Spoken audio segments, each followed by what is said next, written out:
sözlü gelenek o kadar canlıdır ki o yüzden mesela kadim Yunan filozofları da yazmadılar. Konuştular, anlattılar hep. Sokrat hiç yazmadı. Öğrencisi Eflatun yazdı. Aslında Eflatun'un ilk dönem diyaloglarının tamamı Sokrat'ın sohbetlerinin kayda geçirilmiş halidir. Hazreti Mevlana da yazmadı aslında. Dilinden dökülenler kayda alındı.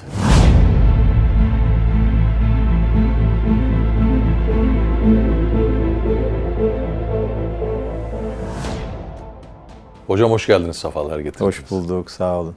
Geçen programı izleyenler flanör olmak üzerine söyleştiğimizi fark edecekler, bilecekler. İzlemeyenler de şimdi o ne demekmiş diye dönüp bir bakacaklar. İyi olur. Orada bahsi geçen bir mevzu vardı. O beni etkiledi, takıldım oraya. Müsaadenizle oradan devam edelim. Fotoğraf kendini bazen verir. Bana verilmiştir dediniz. Hani insan bazen kendisi çeker. Bazen de bir fotoğraf lütfedilir, verilir. Bu sadece mesela fotoğrafta değil, hayatın her sahasında. Saadettin Ökten Hoca konuşuyoruz. Geçen Ramazan 82 yaşının Ramazanı. Dedi ki ya Nevafil'le tanıştım dedi. Maşallah. Şimdi Nevafil'in ne olduğunu bilmeyen bir zat değildi. Nevafil'i olan da bir zattı ama tanıştı. Bizim tanışıklığımız böyle sokakta geçerken merhabalaşmak gibi ama hocanın ifadesinden anladım ki Nevafil gelmiş eve misafir olmuş. Kalmış, almış, vermiş. Öbüründe biz Nevafil'i almaya çalışıyoruz. Burada hocaya buldurulan bir Nevafil var. Her sahada var bu. Aradaki fark ne? Benim almamla onun bana verilmesi. Benim aramamla onun bana buldurulması. Fark ne? Daha önce bir yerde bunu konuşmuştuk hatırlarsanız. Arapçada varlık kelimesi vecededen gelir, vücut. Bulmak demektir. Evcede bulunmak demektir. Var olmak bulmaktır. Bir şeyin var olması demek onun bulunması demektir. Şimdi demin hoş bulduk diyoruz ya. Hoş geldiniz, hoş bulduk. Türkçedeki en nefis, en leziz ifadelerden birisidir. Hoş geldiniz ve cevap olarak siz diyorsunuz hoş bulduk. Neyi bulduk? İnsanı bulduk, bir güler yüzü bulduk, bir hali bulduk, bir mekanı bulduk değil mi? Bulmanın kendisi o kadar varoluşsal bir eylemdir ki. Sadece basit bir hoş bulduk kelimesinin içerisinde, basit gibi görünen o kelimenin içerisinde çok varoluşsal bir eylemi gizlemiş bizim dilimiz. Açtığınız zaman olmak, bulmak, var olmak hepsi birlikte karşınıza çıkıveriyor. Arzı endam ediyor. Bunu niye söylüyorum? Büyük sanat eserleri, büyük manevi haller, büyük ilmi keşifler, fikir, düşünce dünyasının büyük keşifleri böyle bir bulma sürecini ifade eder. Tabii ki arayan, sanatkar, düşünür, kişi arıyor. Onu ortaya çıkartmak için bir çaba ortaya koyuyor. Ama neticede ortaya çıkan şey sadece benim oturup kendi zihnimde, kendi elimle, elimdeki malzemeyle yapıp icat ettiğim bir şey değil. Tam tersine benim aradaki perdeleri kaldırarak kendi ruhumdaki duyguyu, ışığı, fikri, niyeti katarak beraber inşa ettiğim bir şey. İcat kelimesi de vücutla aynı kökten geliyor zaten. Evcede bulmak, buluş diye Türkçe'de tercüme ediyoruz ya. Bir şeyi ortaya çıkartıyorsun. Hani olmayan bir şeyi yoktan yaratmıyorsun. Olan bir şeyi tabiri caizse tebellür ettiriyorsun. Yani billurlaştırıyorsun. Böyle bir açık, seçik, ışıl ışıl, pırıl pırıl hale getiriyorsun. İşte onun için aradaki perdeleri kaldırıyorsun ki hakikat kendi ışığını her yere yayabilsin. Ben mesela büyük sanat eserlerine baktığım zaman, örneğin Bach'ın bestelerine, Vivaldi'nin bestelerine baktığım zaman, ya diyorum ki hani Bach'ın Brandenburg konçertosu yahut Re minör bestesi, yani yahut Vivaldi'nin 4 mevsimi, özellikle de o 4 mevsimin yaz bölümündeki kısımlar. Sonbaharcı. Bir de şu var, mesela 4 mevsim insanın ömründe, hayatında farklı yönlerine tekabül eder. Belki 2 yıl sonra siz yazcı olacaksınız, ben sonbaharcı olacağım. Çünkü biz de bir seyir halindeyiz. Ben mesela bu tür büyük eserlere baktığım zaman, yahut Van Gogh'un resimlerine baktığımız, Picasso'nun bazı çalışmalarına, Mimar Sinan'ın eserlerine, Matrakçı Nasuh'un minyatürlerine baktığım zaman, yani diyorum ki bu sanatkarın büyüklüğü adeta şu metafizik alemde asılı duran o büyük eseri gidip alıp bu dünyaya indirmesiydi. Bunlar o kadar büyük eserler ki zaten birçok büyük sanatçı öyle der. Öyle bir hale girdim ki bu bana yazdırıldı, bu bana fısıldandı, bu bana aktarıldı, dikte ettirildi. Kalem yetişmiyordu. O kadar hızlı geliyordu ki yetişemiyordu. Mesela Rilke'nin Düğün ağıtları da böyle geliyor Rilke'ye. Düğün kalesinde ikamet ederken orada böyle bir kış günü böyle bir sarp kayaların üzerine kurulu bir, aslında küçük bir ev gibi bir yer orası. Tam kale de sayılmaz. Bugün de hala hayatta. Orada bir anda bir ilham geliyor. Uzun süredir şiir yazamamış Rilke ve o ilhamla birlikte yanında sürekli kağıt, kalemi, defteri olan birisi Rilke hemen yazmaya başlıyor. Kalem durmuyor. Yazıyor da yazıyor, yazıyor da yazıyor. Düğün ağıtlarının ilk gelişi öyledir. Daha sonra tabii bir 8-10 yıllık süre içerisinde tamamlıyor diğer kısımları. Şimdi mesela bu tür büyük eserler bende hep böyle bir his uyandırıyor. Van Gogh'un kendi kardeşine yazdığı mektuplarda anlattığı, yaptığı güzel tasvirlerden bir tanesidir. Diyor ki, gökyüzündeki bu muazzam ışıklar neden gelip benim tuvalime konmasın ki? Yani adeta gökteki o muazzam ihtişamı, güzelliği alıp tuvaline yansıtan kişi işte büyük sanatkar oluyor. O yüzden işte Yıldızlı Gece tablosuna baka baka doyamıyoruz değil mi Van Gogh'un? Adeta demin tamamlamış gibi. Daha biraz önce bitirmiş gibi. O kadar taze, o kadar her an insana hitap eden ve birazcık hayal gücünüzü zorladığınızda hareket halinde olan bir tablo çıkıyor karşınıza. Yıldızlar yerinde durmuyor, ay yerinde durmuyor, bulutlar yerinde durmuyor, alttaki o küçük evler, köy evleri yerinde durmuyor. Her an sanki bir oluş, varoluş, varlığa geliş, varlıktan çıkış hali içerisindeler. Adeta nefes alıyor eser. Siz baktıkça sizinle beraber nefes alıyor. Van Gogh'un bütün tablolarında, o fırça darbelerinde mesela bu muazzam incelik var. Onu farklı kılan da buydu. Kendi otoportrelerinde bile mesela onu görüyorsunuz. Bir hareketlilik var. Baktığınız zaman sizi böyle bir vortex gibi çekiyor. Ama aynı zamanda bir bütünlük de sunuyor size. Şimdi mesela bu tür büyük eserler, hani deha ürünü diye ifade ettiğimiz şeyler, bana göre kesbi yeteneklerin yanında vehbi ihsan olarak takdim edilen şeyler. Ne demek bu? Kesbetmek, insanın kendi eliyle, gayretiyle, çabasıyla bir şey ortaya çıkartması. Vehbi olan ise ona verilen. Cenab-ı Hakk'ın El-Vehhab isminden. Ona verir. Bu ikisi buluştuğu zaman ortaya işte büyük eserler çıkıyor. Kesb olmadan vehb olmuyor. Ama vehbin gelmesi için de kesbin olması gerekiyor. İkisi bir arada olacak.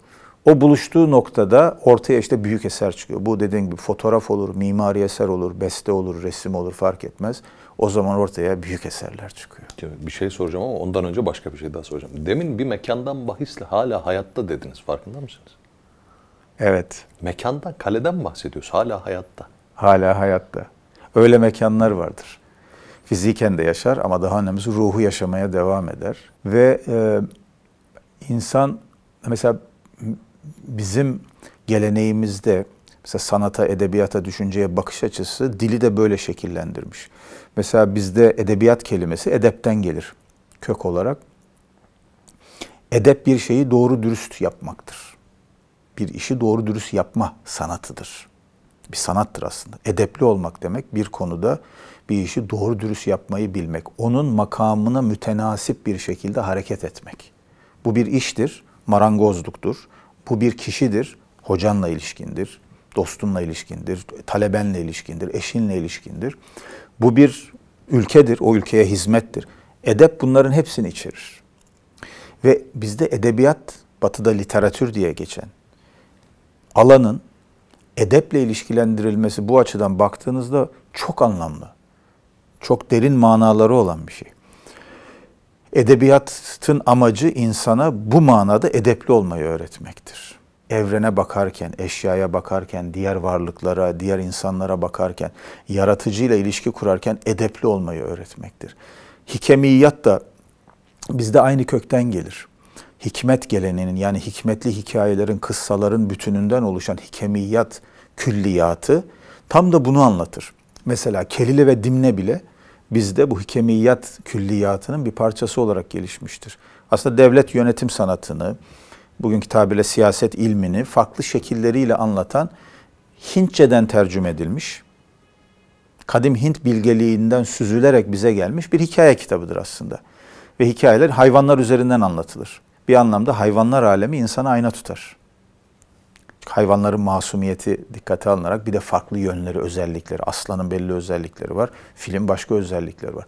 Kartalın başka özellikleri var. Atın başka özellikleri var. O çeşitliliği de göstermek için insana bir ayna tutar. Bunun gibi hikemiyat geleneği de bize hikmetten hareketle varlığı, evreni, eşyayı nasıl anlamamız gerektiğini anlatır. Edebiyat da tam da bunu işte yapmak, insana bu edep duygusunu, fikrini, ruhunu aşılamak için vardır. Edebiyatın içinde şiir vardır, hikaye vardır, kıssa vardır, masal vardır, destan vardır, şarkı türkü vardır, ilahi vardır. Çok değişik formları vardır bunun. Batı'da ise literatür diye gelmiş biliyorsunuz. O da literatura. Latince'de kelimeyle yazmak demek. Yani içindeki letter aynı kelime, harf demek. Harfle yazmak demek. Harfle yazılan şey, yani mektup olan, yazılmış bir birikimi ifade ediyor. Farklı bir etimolojik gelenekten geliyor. Yazıyı öne çıkartıyor. Yazılı kültürü. Bizde ise edebiyat hem yazılı hem sözlü olarak gelir. Ve bazı yerlerde sözlü kültür yazılı edebiyatın önüne geçer. Neden? Çünkü söz hayatiyettir, canlıdır. Anda üretilen, anda hissedilen, o anda duyulan, tecrübe edilen bir şeyi ifade eder. Bazen yüzlerce yıl o söz öyle bir sözdür ki nesilden nesile aktarılır. Kulaktan kulağa aktarılır. Akıldan akıla aktarılır. Kalpten kalbe aktarılır. Yazıya gerek bile kalmaz. O kadar canlıdır ki, o kadar güçlüdür ki, ya bunu yazalım unuturuz demek kimsenin aklına bile gelmez. İnsan, ya bu unutulur mu yani? Bu unutulur mu, ne diyorsun der insanlar. Yazı başka bir şey için kullanılır. Onlar için de bir alan vardır tabii ki. Ama sözlü gelenek o kadar canlıdır ki, o yüzden mesela kadim Yunan filozofları da yazmadılar. Konuştular, anlattılar hep. Sokrat hiç yazmadı. Öğrencisi Eflatun yazdı. Aslında Eflatun'un ilk dönem diyaloglarının tamamı Sokrat'ın sohbetlerinin kayda geçirilmiş halidir. Hazreti Mevlana da yazmadı aslında. Dilinden dökülenler kayda alındı. Oturup masanın başında bugün şu şiiri yazayım, Mesnevi'nin 6. bölümü eksik kaldı, şu bölümü tamamlayayım demedi. Geldikçe yazdı, anlattı, söyledi. Talebeleri, evlatları, katipleri yazdılar. Fihi ve mafih. Hazreti Mevlana'nın en önemli eserlerinden biridir. Sohbetlerinin kayda geçirilmiş halidir biliyorsun. Çok sokratik sohbetlerdir onlar da. Böyle diyalog vardır, hikayeler vardır, masallar, meseller vardır içerisinde. Çünkü söz orada çok daha canlıdır. Hatta Eflatun Sokrat'ın söylediklerini kaleme alırken bir müddet tereddüt ediyor. Acaba sözün hayatiyetini kaybetme riskiyle karşı karşıya kalır mıyım diyor. Kağıda döktüğümde, yazıya döktüğümde onu acaba hapsediyor olabilir miyim? Çünkü sözün o canlılığı, sözün akışındaki hal, o anda hazır olmak, yani presence dediğimiz şey yazıda kayboluyor. Yazı kendi başına çok kıymetli elbette ama sözün kendisi hepsinden önce geliyor. Önce söz vardı. Şöyle bir şey var mı hocam? Mesela sözü söylerken insan kendi kendine konuşmaz. Karşıda bir muhatap var. O muhatabın sadrı, talebi, gönlü, o anki hali, o sözün muhtevasını, söyleniş biçimini, derinliğini, etkisini, her şeyi başkalaştırıyor. Ama yazıya döktüğünüz anda onu bir meydan yerine bırakıyorsunuz. Kim alacak belli değil. Aynen. Ve tabii ki yazı kendi başına çok güçlü bir enstrüman. Düşüncelerimizi ifade etmek, geleneği korumak adına son derece önemli. Ama bunu birbirinin yerine ikame edilecek alternatifler olarak görmemek, tam tersine birbirini tamamlayacak iki araç, iki imkan, iki fırsat olarak görmek lazım. Yazılı kültür çok güçlü, sözlü geleneğe gerek kalmadı demek büyük bir hata olur. Öyle de olmamıştır zaten.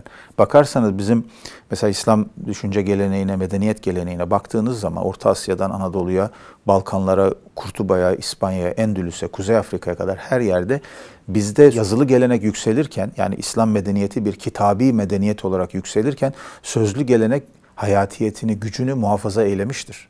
Hep etmiştir. Bir tarafta divan şairleri oturup divanlarını inşa ederken, yazarken, kayıt altına alırken sözlü gelenek, ozan geleneği, aşık geleneği devam etmiştir. Masal, destan, hikaye geleneği aynen devam etmiştir. Çünkü sözlü gelenekte Anlattığınız bir şeyi birebir, motamot, lafzen, kelime kelime aynen tekrar etme şansınız yok. Bir eseri bir ustanın icra etmesine benzer. Rahmetli Neşet Usta da öyle derdi. Her bir eseri yeniden icra ediyormuş gibi çalardı. Kendisinden 30 yıldır, 40 yıldır dinlediğimiz bir eseri alıp, neredesin sen? İşte sen benimsin, ben seninim. İşte kendim ettim, kendim buldum. Gönül Dağı diyelim ki bu eserleri. Her birini icra ederken başka bir duyguyla, başka bir tezeneyle, başka bir tavırla çaldığını hissedersiniz. Ve bu hermeneutik dediğimiz yorum bilim, tefsir ilmine o kadar büyük imkan sağlar ki yazıda bunu bir kayıt altına alıyorsunuz. Eyvallah, bunda bir sıkıntı yok. Ama sınırladığınızın farkında olarak bunu yapacaksınız. Ama sözlü gelenekte söz ile anlattığınız şeyde o hayatiyet, canlılık her an kendini hissettiren bir unsur haline gelir ve düşünceye, düşüncenin akışına, sohbete başka bir boyut katar.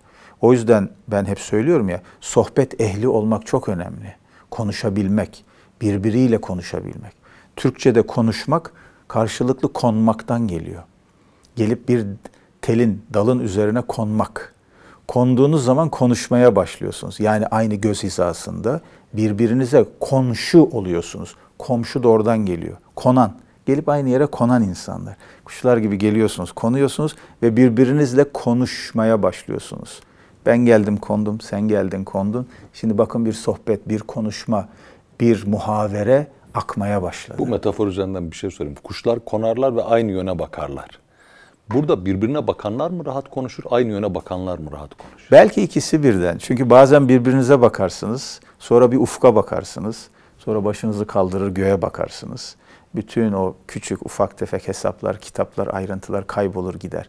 Çünkü evrenin sonsuzluğunu idrak ettiğiniz oranda, başınızın üstündeki gök kubbenin o muazzam ihtişamını idrak ettiğiniz oranda evrendeki kendi yerinizin ne kadar küçük olduğunu anlamaya, kavramaya başlarsınız. Bunu kavradığınız oranda da yani sağdakine, soldakine işte kol atmanın, itmenin, kalkmanın ne kadar saçma, anlamsız bir şey olduğunu görürsünüz. Ya dünya hepimize yetecek kadar büyük. Neyin kavgasını veriyoruz? Göğe bir bak. Sonsuz alem. Yani keşfettikçe yeni yeni boyutlarıyla karşımıza çıkan bir alem, bir evren. Yani biz bu küçücük mavi soluk nokta haline gelmiş olan bu dünyamızda yani neyin kavgasını veriyoruz?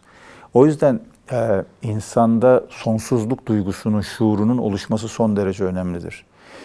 Normal şartlarda sonlu varlıklar olarak bizim sonsuzluğu kavrama şansımız yok. Çünkü sonlu olanın, sınırlı olanın, sonsuz ve sınırsız olanı kavraması, ihata etmesi, kucaklaması mümkün değildir. Mantıksal olarak bu mümkün değildir. Ama onu hissedebiliriz. Ona ilişkin bir duyguya ulaşabiliriz. Rasyonalite tartışmalarında da, yani akılcılık tartışmalarında da bu benim üzerinde ısrarla durduğum bir konu. Modern dönemde kaybettiğimiz denge unsurlarından bir tanesidir bu. Rasyonalite adına, akılcılık adına her şeyi bir varlık düzeyine indirgeyerek kavrayabileceğimizi zannediyoruz ve buna da rasyonellik diyoruz. Akıl mantığa uygun olan budur diyoruz. Halbuki rasyonel akla uygun olandır ama bunun dışında aklın altında ve üstünde başka varlık ve bilgi kategorileri de vardır. Mesela 2 kere 2 4 mantıksal, matematiksel bir formülasyondur. 2 ile 2'yi yan yana koyduğunuzda 4 eder. Değil mi? Evet. Bu bir soyutlamadır. Matematiksel soyutlamadır. Çünkü tabiatta 2 diye bir şey yok. 2 nesne var. 2 ağaç var. 2 top var. 2 kuş var. 2 işte taş parçası var. Biz bunu ne yapıyoruz? Soyutluyoruz. 2 rakamına ulaşıyoruz biz buradan. Geometrik şekiller de öyledir. Evrende, tabiatta üçgen yoktur. Üçgene benzer yapılar, şekiller vardır. Dörtgen mükemmel manada, yani iç açılarının toplamı 360 derece olan bir şekil yoktur. Ona yakın şekiller vardır. Biz zihinsel bir soyutlamayla onları geometrik formüller haline getiririz. Geometrik şekillere dönüştürürüz. İnsan aklı burada varlık üzerinde yeni bir alan açar. Zihinsel bir alan açar. Şimdi burada akla ve mantığa uygun olan 2 ile 2'yi yan yana getirdiğinizde bunun cevabının 4 olduğunu söylemektir. Bu rasyonel olandır. İrrasyonel olan, yani aklın mertebesinin altında bulunan şey nedir? 2 kere 2'nin 5 olduğunu iddia etmektir. Yani 2 kere 2 5 etmez işte. 2 tane işte elma, yanına 2 elma daha koyduk, saydık. 4.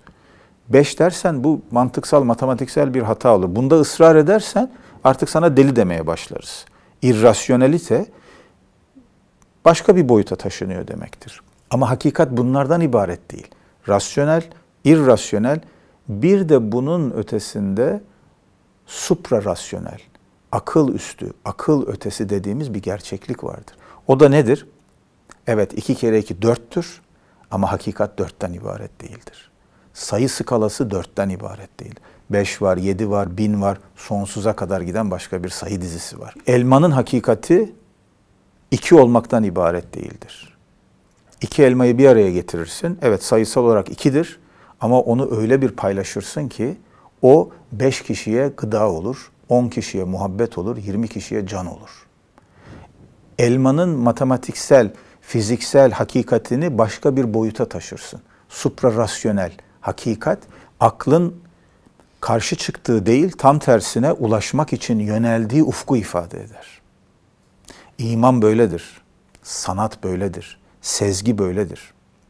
Bunları akla tırnak içinde indirgediğinizde, yani rasyonalize etmeye kalktığınızda organik olan bir hakikati mekanize etmeye başlarsınız. Mekanize ettiğiniz oranda onun ruhunu öldürürsünüz. Bir makineye dönüştürebilirsiniz. Kartezyen formüllerle bunun matematiksel formülü, bu fiziksel izahı, bu geometrik dizilimi, bu diyebilirsiniz. Bu bir bina yapmaya benzer. Eyvallah, çok güzel bir bina yaptınız. Şöyle geniş, bu kadar metrekare, böyle camı var, kapısı var. Peki bu binanın manası ne? Ne için yaptık? Niçin sorusu, neden sorusu bilimlerin değil, felsefenin, dinin ve sanatın cevaplayabileceği sorulardır. Bilim bize nasıl sorusunun cevabını verir. Binayı nasıl yaptık? Evren nasıl böyle? Gece gündüz nasıl oluyor? Yağmur nasıl yağıyor? Bunun cevabını fizik bilimleri bize verir. İnsanın biyolojik yapısı neden oluşuyor? Kimyasallar, moleküller, DNA'mız nasıl çalışır, nasıl işlere cevabı bilimler verir ve bu son derece kıymetlidir. Buradan asla bir bilim karşıtlığı gibi bir böyle bir bağnaz bir fikri çıkmasın. Bizim geleneğimizde de felsefe, bilim hep bir arada olmuştur. O yüzden rahmetli Teoman Duralı Hoca hep felsefe, bilim derdi. İkisi birlikte birbirini destekleyecek.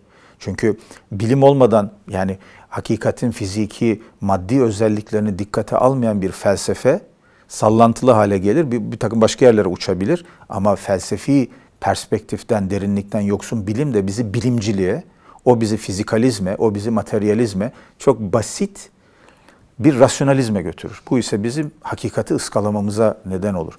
Dolayısıyla binayı yaptık. Niye yaptık sorusunun cevabını biz ancak başka bir düzlemde verebiliriz. Bu binayı şunun için yaptık. Ne için yaptık? Burayı bir eğitim merkezi yaptık. Burayı sanat merkezi yaptım. Burayı fakir fukaraya yardım için yaptım. Burayı şunun için yaptım. Kütüphane yaptım vesaire. Bir kütüphanenin manası mesela kitapların yan yana dizilmesinden mi ibarettir? Bir kitabı düşünün. Bir kitabın fizik özelliklerini analiz ediyoruz. Kapağı bu, sayfa sayısı bu, rengi bu, işte yazı bu, kelime sayısı bu, cildi şöyle, karton kapak, yok ciltli kapak. Bunların hepsi bir kitabın fiziki özelliklerine dair tasvirleri yapabileceğimiz temel unsurlarıdır. Ama bir kitabın manası bunlardan daha fazla bir şeydir. Bir kitabın manası bize anlattığı şeydir, söylediği fikirdir, aksettirdiği, naklettiği hikayedir, kıssadır, verdiği mesajdır, içindeki bir dizedir, bir şiirdir, bir resimdir. O mana kitabın fiziki özelliklerini aşar. Ve bunu, kitabı siz fiziki özelliklerine indirgediğinizde kitabı rasyonalize etmiş olmuyorsunuz. Onu varlık hiyerarşisi içerisinde aslında tenzil rütbe ediyorsunuz. Çünkü kitabın manası fizik özelliklerinden fazla bir şeydir. Aklın ötesindeki hakikatler de böyledir. Aklın sezgisel olarak hissedebildiği, duyabildiği, görebildiği hakikatlerdir. Mesela din bize bu hakikatin en kuşatıcı metafizik çerçevesini verir. Sanat, insanın ruhuna en fazla dokunan kısmıyla bunun ana zeminini ortaya koyar. Şimdi sanatı rasyonalize etmeye çalıştığınızı düşünün. Ne yapıyor? Picasso'nun resminde de ne var? Tuval var, renk var, boya var. Van Gogh'ta da var, Monet'te de var, Matisse'te de var yahut Matrakçı Nasuh'ta da var. Şimdi bu fiziksel analiz çok saçma olmuyor mu? Yani orada da boya var, burada da kağıt var, tuval var vesaire. Ortaya çıkan eser, mana, bize o resmin anlattığı şey o kadar farklı ki o fark nereden geliyor? Herhalde kullandığı boyadan şundan bundan kaynaklanmıyor. Bize anlattığı bir hikaye var. Başka bir şey o. Bize başka bir düzlemde başka bir şey anlatıyor.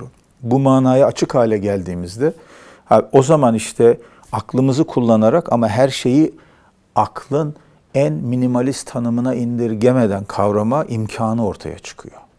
Akıldan vazgeçmeden ama her şeyi de akla hapsetmeden kavrama imkanı ortaya çıkıyor. İbn Arabi akıl sınırlamadır diyor. Akıl haddir, sınırlamadır. Had tanım demektir, tanımlama yapmaktır. Her bir tanımlama tanımı gereği bir sınırlamadır, bir çerçeve çiziyorsunuz. Bu budur. Dolayısıyla diyorsun ki bu değildir. Yani mantıktaki A A'dır. Dolayısıyla A B değildir. Kuralının bir uygulamasıdır. Yani bu bir bardaktır dediğinizde bunun aynı zamanda bir top olmadığını söylemiş oluyor. Üçüncü halin imkansızlığı. Ta Aristo'ya geri giden bir temel mantık kuralıdır bu. A A'dır, A B değildir. Üçüncü halde mümkün değildir. Değil mi? Şimdi bu mantık yani kuralı çerçevesinde biz eşyayı analiz ederiz. Yerli yerine bir yerlere koymaya çalışırız. Anlamlandırmaya çalışırız. Bunu yaparken ben bu koca varlık alemi içerisindeki farklı manaları, farklı varlık ve idrak mertebelerini tek bir seviyeye indirgediğimde hakikati tek düze hale getiririm. Varlığı adeta bir deli gömleğinin içine sokmaya çalışırım. Tanımlama bu noktada akışkan ve dinamik olan gerçekliği, hakikati dondurmaya çalışır, sabitlemeye çalışır. Halbuki hakikat onun yanından akıp gider. Çünkü hakikat sabit değildir, dinamiktir, sürekli akışkandır. O yüzden Molla Sadra buna hareketi cevheri diyor. Eşyaların cevherinde, özünde cereyan eden bir hareket, bir devinim, bir dönüşüm, bir süreklilik, bir dinamizm diyor. Ve her şey değişir diyor. Cevherler de değişir, arazlar da değişir. Zahirde gördüğümüz bütün varlıklar zaten değişir. Ve gerçek değişim eşyanın özünden gelir diyor. Hareketi cevherinin önemli noktası bu. Gerçek değişim arazlarda değil, cevherde, özde yaşanan değişimdir. Arazlar cevhere bağlı olduğu için onlar ikincil bir ontolojik statüye sahiptir. O yüzden arazda meydana gelen değişiklik özde değişiklik anlamına gelmez. Tersi doğrudur. Hiyerarşi gereği üstte olan altta olanı belirler. Marx'ın dediğinin tersine altyapı üst yapıyı belirlemez burada. Marx'ın dediği manada sosyoekonomik süreçlerde altyapının üst yapıyı belirlediği dönemler ya da durumlar vardır. Ama burada metafizikte üst yapı altyapıyı belirler. Burada da cevher arazın seyrini, gidişini, yolunu, yolculuğunu belirler. Dolayısıyla gerçek değişim özde, cevherde gerçekleşiyorsa değişimdir. Öbürü arazi kalmak zorundadır. O yüzden bir insan kendini değiştirecekse, bir millet kendini değiştirecekse, bir toplum, bir medeniyet kendini değiştirecekse değişim arazlarda değil, özde, cevherde olmalıdır. Özde, cevherde doğru bir değişim olursa bu arazlara, ikincil unsurlara yansır. Bir ağacın şekil değiştirmesi gibi. Dalı uzar, yaprağı açılır, dökülür. Bir de ağaç kalmaya devam eder ama. Çünkü özü, cevheri aynıdır. Buradaki dinamizm nedir? Özünü, cevherini koruyarak sürekli terü taze kalabilmek, dinamik bir akış içerisinde var olabilmek. Aristo da buna türlerin korunması kanunu diyor. Kendisi de bakıyor biliyorsunuz aynı zamanda bir botanikçi olarak. Taksonomi ilminin de kurucusudur. İşte hayvanlara bakıyor, bitkilere bakıyor. Bu kadar farklı ağaçlar var, hayvanlar var, değişik canlı türleri var diyor. Bunlar sürekli ölüyorlar, yaşıyorlar, ölüyorlar, doğuyorlar, değişiyorlar, işte olgunlaşıyorlar. Sonra ölüyorlar vesaire. Bireysel at, tek bir at doğuyor, büyüyor, ölüyor. Bunun gibi milyonlarca at doğuyor, büyüyor, ölüyor. Tek tek baktığında atlar yok olurken at cevheri yaşamaya devam ediyor. Kayın ağacı, işte servi ağacı, işte çınar ağacı doğuyor, 100 yıl, 200 yıl, 500 yıl yaşıyor, sonra gidiyor. Milyonlarca yıldır bu tür ağaçlar geliyor gidiyor tek tek. Ama ağaç cevheri, özü yaşamaya devam ediyor. İşte asıl olan insanın da kendi özünü, cevherini böyle yaşatabilmesidir. Zamana, mekana, dışarıdan gelen yağmura, kara, fırtınaya, borana vesaireye dirençli bir şekilde ama o dinamizmi her an koruyarak her an fütüvvet ruhuyla genç kalarak, feta olarak o özündeki ruhu yaşatabilmesidir. Bunu yaptığı oranda varlıkla bizim aramızda bir farklı bir ünsiyet ilişkisi oluşur. Bir tetabuk, bir örtüşme, bir üst üste gelme ilişkisi oluşur. O yüzden bu idrak seviyesine ulaştığınızda da evren bilgisi ben bilgisini destekler. Ben bilgisi evren bilgisini derinleştirir. Bir son soruyla bitireceğim hocam. Şimdi rasyonel dedik, altında irrasyonel, üstünde suprarasyonel. Rakamlar üzerinden bunu anlattınız. İki kişi düşünsek, aşık ve maşuk bir vesileyle, yani normal iki insan biri diğerini bırakıp gitse geride bir kişi kalır. Ama iki aşık terk etse biri, diğeri geride yarım kalır. Bir kişi kalmaz, geride bir yarım kalır. İkiden bir çıkınca yarım kalır aşkta. Bunu suprarasyonele dahil edebilir miyiz? Yoksa bunu dördüncü bir şey olarak, bu programın hediyesi olarak bilim dünyasına armağan edelim? Bilim dünyasının da bu perspektife ihtiyacı var. Çünkü aslında modern bilimler 18. yüzyılda aydınlanmayla, Avrupa'daki aydınlanma hareketiyle birlikte geleneksel metafiziğin ve dinin rolünü oynamaya itildikleri, zorlandıkları için aslında üzerlerine vazife olmayan bir takım metafizik görevleri üstlenmek zorunda kaldılar. Bilim olmaktan çıktı, bilimciliğe döndü. Ve bu aslında bilime yapılacak en büyük kötülük. Çünkü bilim kendi seviyesinin nerede durması gerektiğini bildiği zaman insanlık için büyük bir hayır kaynağıdır.